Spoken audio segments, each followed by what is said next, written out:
you a super simple thing to make for dinner or to help with your meal prep for the week. And today we're going to roast chicken leg quarters. This is a very simple yet elegant item to cook.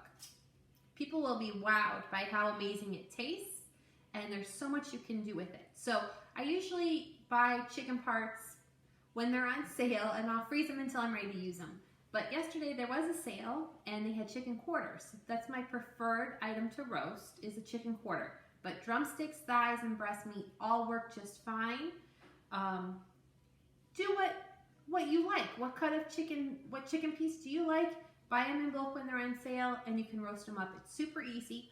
The first thing you're gonna do is get your seasoning ready to go. So I take a little cup or a ramekin, or if you have a tiny little bowl or a measuring cup, you want to put about a tablespoon of salt, and I'm using kosher salt, but you could use table salt if that's all you have. A tablespoon of salt, about a teaspoon of black pepper, and then you do a half teaspoon of seasoned salt, which is the Lawry seasoned salt. You don't have to use that if you don't want. Don't go out and buy it special. It's not a big deal. And then I do a quarter teaspoon of onion powder and a quarter teaspoon of garlic powder. So it's just super simple. You put it in a bowl, mix it up. You may not use it all. If you have a whole bunch of roasting, you might need more. Very simple. You're going to turn your oven at 425 to preheat. And you're going to get out a baking sheet and line it with foil. It just makes for an easier cleanup, and that's why I like to do that. Get yourself some oil. I have olive oil here, but you can use canola or vegetable oil if you have it. You're going to use very little bit of this. And then some paper towels. Wash your hands, which I have already done. And you're going to grab your chicken, open it up,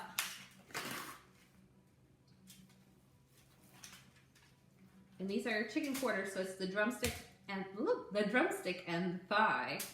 Put them down on your sheet. Your hands have been cleaned with soap and water.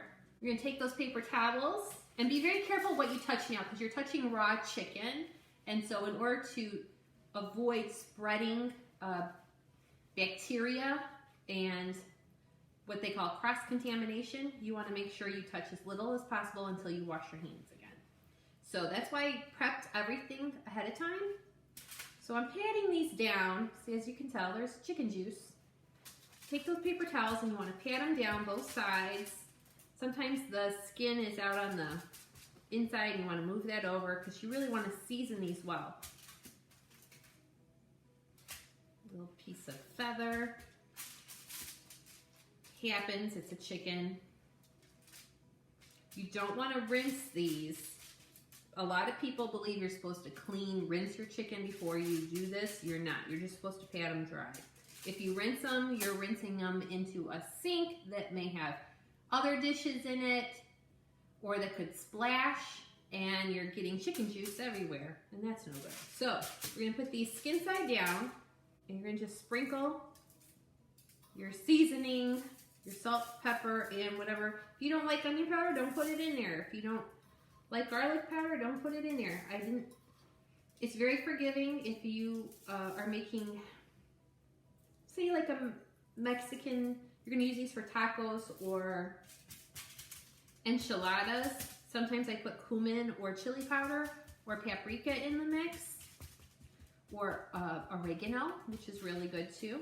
So we're going to pat that in on the bottom, flip it over, and sprinkle it on the skin. You see, I had just enough. Some people eat the skin, some people don't. If you are planning to cook these up and not eat the skin, you can easily stick your finger in under the skin and put your seasoning powder in there. But that's why I like to season the underside, because then it gets in on the actual meat itself.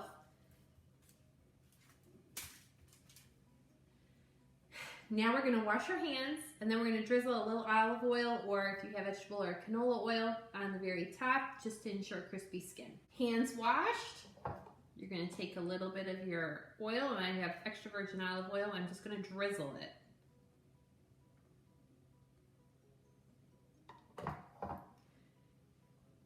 Just like that. You could rub it in if you want. I don't really think it's a big deal either way. It's going to be fine. These are meaty pieces. They're thighs and drums. So I just do a drizzle. And that's it. It's that simple. We're going to put this in the oven 425. For chicken quarters like this, I like to roast them for about 45 minutes. You'll hear them sizzling. And when they are done, there will be a big puddle of like amber colored goodness, like juice that's kind of boiling and bubbling, and I'll show you when it's done so you can see. And you can also take the temperature with a thermometer, like a probe, and if the temperature is 165, you're good to go. So it's pretty simple. We're gonna pop these in, and I'll see you in a couple minutes when they're done. So 425, 45 minutes. You could check them at the 30-minute mark too, just to see how they're coming along. There's nothing wrong with that because the size of your chicken parts, if you're doing drumsticks or if you're doing thighs, it could vary. It could take less time. All right.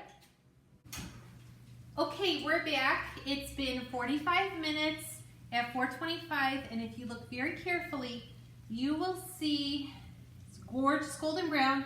Here's that amber colored, bubbly, delicious juice that I was talking about earlier to look for. The juices that are running are very clear. That may not be easy to see on here. Let me put this down. And actually, the drumsticks should wiggle easily. These are done. If you take the temperature, you don't want to be up against the bone, but you don't want to be at the very top or close to the edge. But if you go in the center, not touching the bone, you should reach a good 165. This skin is bubbly crisp, very crispy skin, so it's awesome. These are done. I'm actually going to let them cool, and then what I'm going to do is shred the meat from the bone, take the meat off of the bone. I'm going to save those bones in a Ziploc bag after it's all cooled and put those in the freezer, and I'm going to use those bones and the skin to make chicken stock or bone broth. So if it's something you're interested in, let me know in the comments below, and I will post a video of how I make my homemade stock. Click on the link to subscribe to our video. I hope you enjoyed this, and I look forward to bringing you more videos on how I enjoy baking and cooking, and for all things home. Thanks, bye-bye.